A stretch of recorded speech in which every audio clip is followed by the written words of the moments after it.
আসসালামু আলাইকুম ওয়া রাহমাতুল্লাহি ওয়া বারাকাতুহু।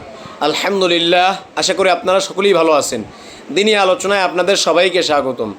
আমাদের এই দিনী আলোচনার আজকের বিষয়বস্তু হবে ইমানের শাখাগুলো নিয়ে ধারাবাহিক আলোচনা।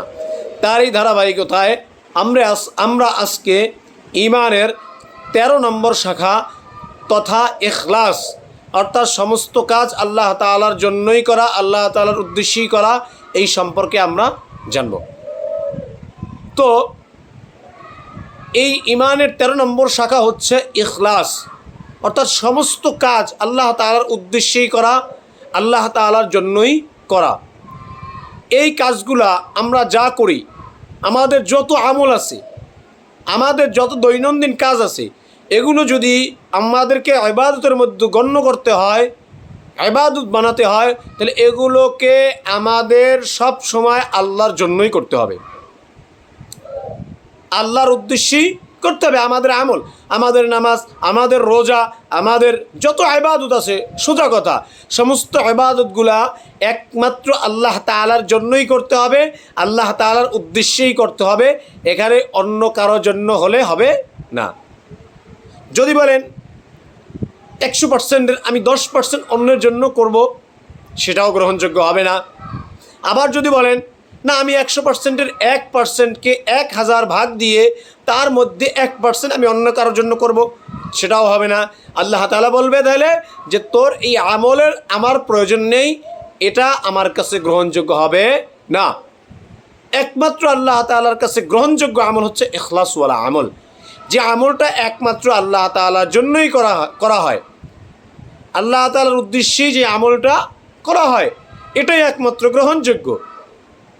এই জন্যই তো কবি বলেন, আমল সে বনতি হ্যায় ইয়ে জন্নত ভি জাহান্নাম, ইয়ে খাক আপনি ফিতরত মে না নারি হ্যায় না নূরি, বেগৈর আমল জো ইখলাস ওয়া তাকওয়া, বেগৈর আমাল জো ইখলাস ওয়া তাকওয়া, বরবাদ তেরে জিন্দগি আই হোশ নজরমান।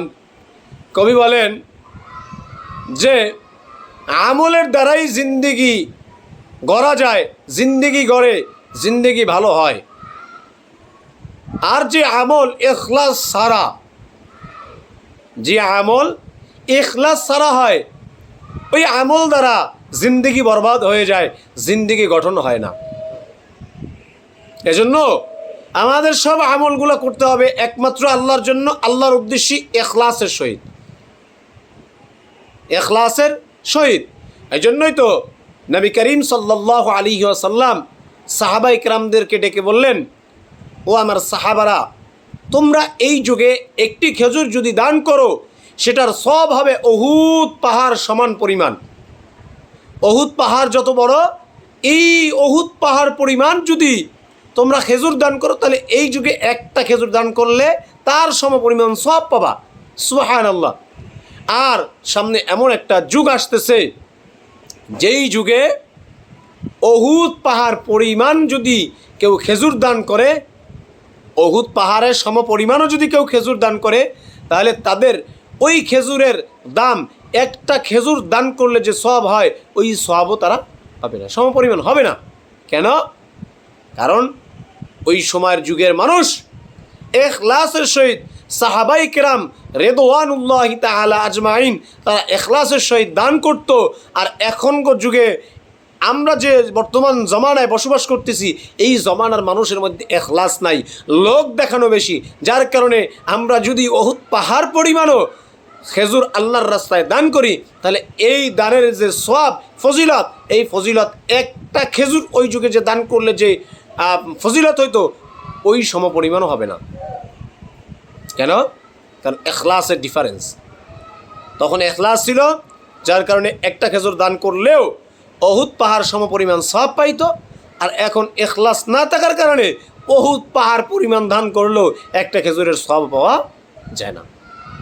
এই জন্য আমাদের সকল কাজে, সর্বক্ষেত্রে ইখলাসের প্রয়োজন। ইবাদতের মধ্যে সব কিছুতে ইখলাসের প্রয়োজন। ইখলাস ছাড়া ভাই জিন্দেগি বরবাদ। আমলের দ্বারা জিন্দেগি হয়, কিন্তু যে আমল ইখলাস ছাড়া হয়, ওই ইখলাস ছাড়া আমলের দ্বারা জিন্দেগি হয় না। এই জন্য আমল করতে হবে ইখলাসের সহিত।